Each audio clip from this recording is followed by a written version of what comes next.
It's now my pleasure to introduce this year's class speaker, George Hadid. George remained deeply involved in extracurricular activities while at the University of Arizona College of Medicine. Most notably, he remained involved in research in telemedicine, where he published several papers, published and edited a book on telemedicine, and won a national contest sponsored by the American Telemedicine Association. Furthermore, he's the president and founder of the Psychiatry and Mental Health Interest Group at the University of Arizona, a club that introduces psychiatry to first and second year medical students. George has recently begun studying healthcare infrastructure and administration in order to improve the efficiency of our healthcare system. He subsequently enrolled in the Leadership and Innovation in Healthcare Distinction track to contribute to the design and delivery of value-based healthcare in hopes to improve health outcomes at a lower cost to society. Please welcome George Hadid.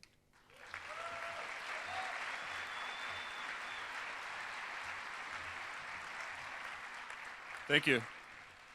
I didn't realize I did all that. Okay, well, before I start, a few of you, or maybe many of you know, my wife just gave birth to beautiful baby twins on Tuesday, so she's not here. I just want to say I love you, Molly.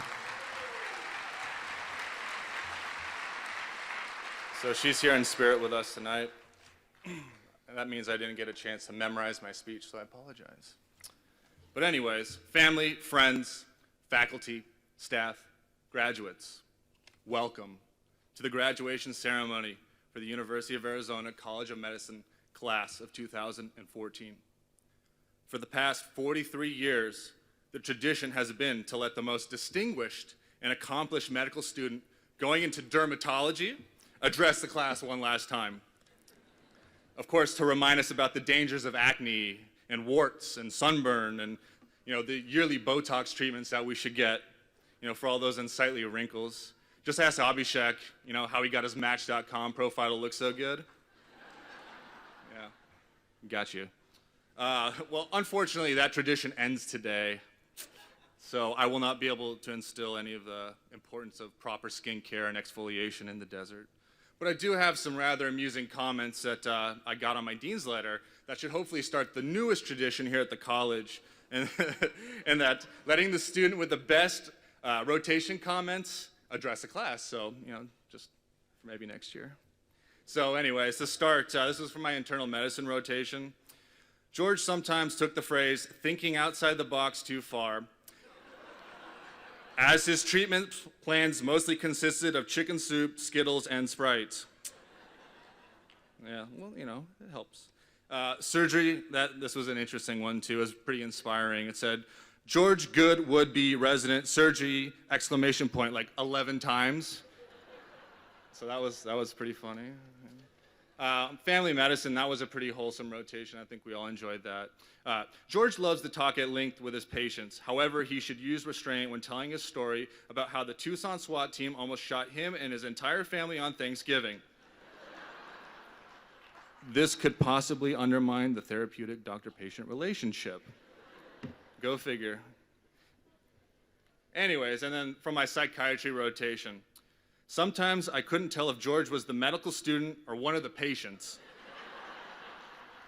This is a highly desirable skill in our field.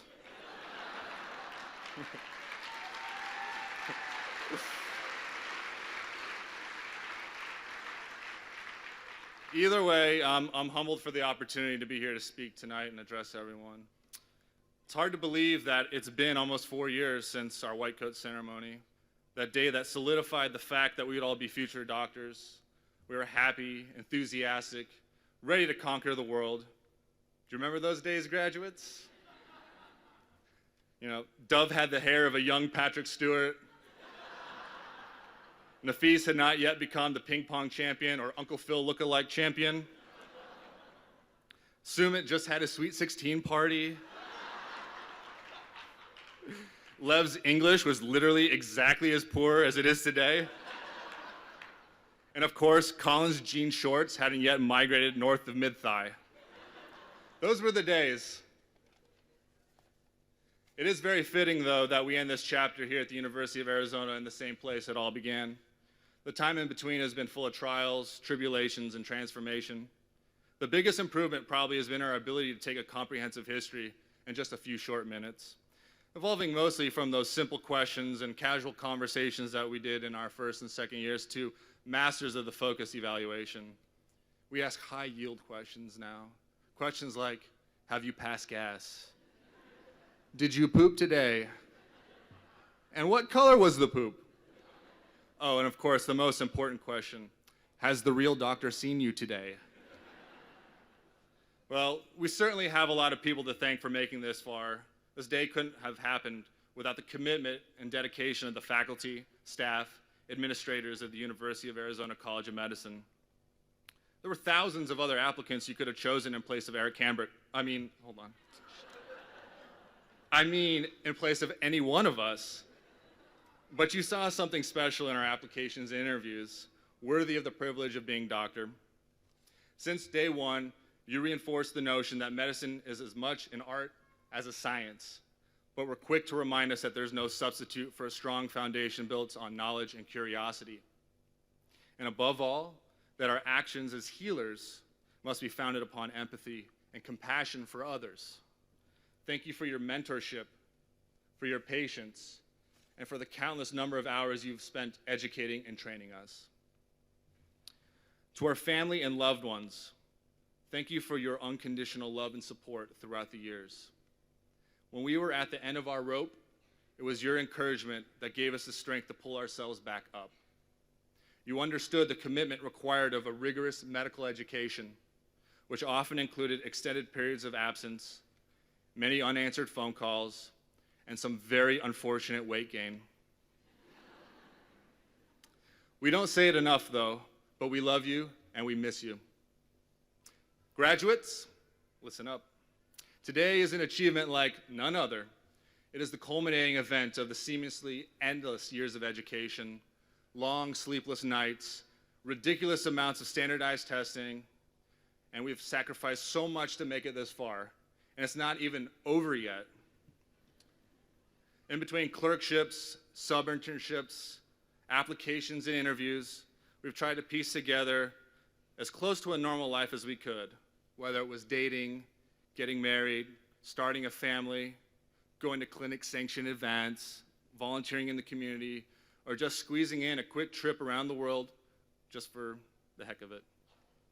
As a class and a community, we are a pretty tight-knit group. We rely on each other for advice, for friendship, and for support. When we lost fellow classmates Zachary Orman and Derek Neal, our community was shaken, devastated by the indiscriminate way in which these brilliant individuals were taken. It didn't matter whether you had societies with them or you'd only just seen them in the hall in passing. We all went home those nights and cried when we heard the news. Sometimes the universe really sucks, especially when bad things happen to good people. Zach and Derek, though young, lived and experienced the world in ways that it would take several lifetimes for the average person to accomplish. They embody the phrase, live life to the fullest. Today, they continue to be examples for each and every one of us, teaching us that the most important things in life are not our clothes or cars, or even the fact that we're going to be doctors, but instead are the pursuit of love, life, family, and adventure. At the end of the day, it doesn't really matter what you got on your board examinations, or where you did your prestigious residency, or how many papers you published. Instead, what really matters is the impression that you leave on other people, your desire to improve the lives of everyone around you, and ultimately how you treat other human beings. They were exactly the type of doctors this world needs today. Comrades, in a few weeks' time, we'll start the next chapter of our lives. It'll be stressful and challenging, sometimes defeating, but it will also be a life-altering experience. No amount of training will prepare us for this. However, if you remember to smile, to laugh, to love, if you remember to be respectful, compassionate, and humble, if you remember the most important things in life, you'll have a long, rewarding, and fulfilling career worthy of the title you earned today. I would like to end tonight with a quote by Mother Teresa that is rather appropriate for a group of graduating medical students. And this is what she said. The greatest disease in the West today is not tuberculosis or leprosy. It is being unwanted, unloved, and uncared for. We can cure physical disease with medicine, but the only cure for loneliness, despair, and hopelessness is love. There are many in the world who are dying for a piece of bread, but there are even more dying for a little love. Congratulations and good luck, graduates, and don't forget to bear down. Love you all.